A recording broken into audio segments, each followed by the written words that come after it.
All right, today we're going to talk about something I think we've all felt, that feeling of being stuck in a nasty streak of bad luck.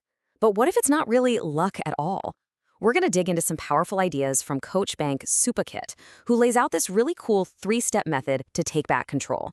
Basically, how to start making your own good fortune. So yeah, let's get right into it. I mean, you know exactly what I'm talking about, right? It's like first, you get a flat tire. Okay, fine. But then you spill coffee all over your shirt right before a big meeting.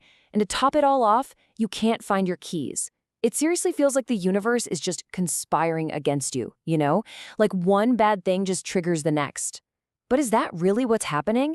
Is it just random chaos, or is there something deeper going on here? Well, according to Coach Bank, we've got way more power in this situation than we realize. And look, this isn't some kind of magical thinking or just wishing for things to get better.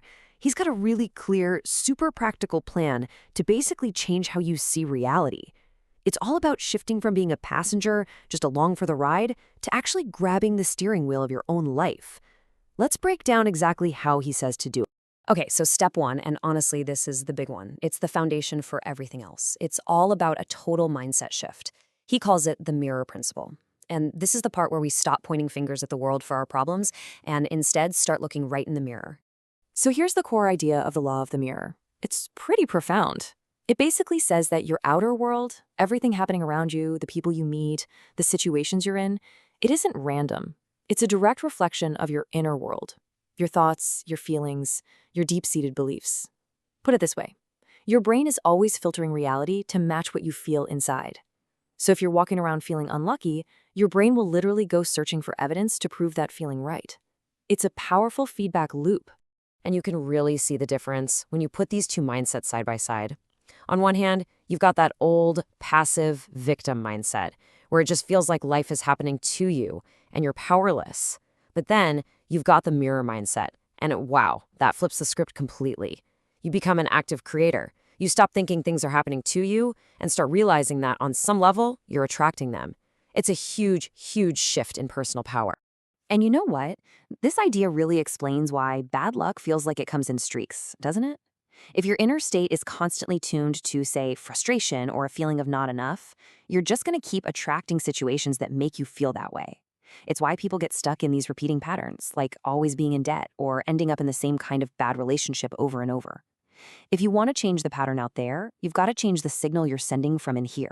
Okay, so if our inner state is really the cause of all this, the big question is, how do we actually change it? How do we take control?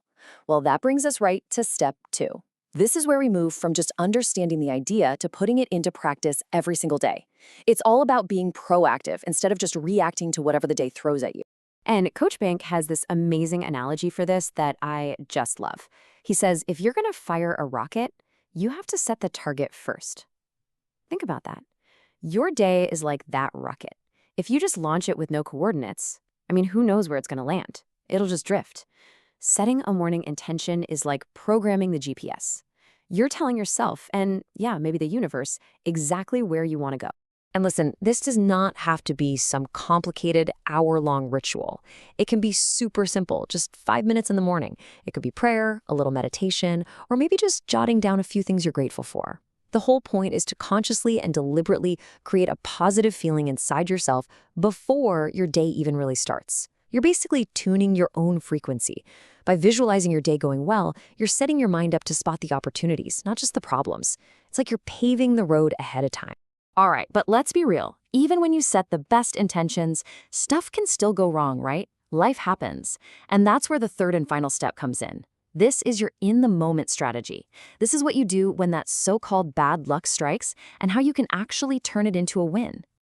So Coach Bank has a name for this. He calls it the snowball effect, and it's a perfect description. Think about it.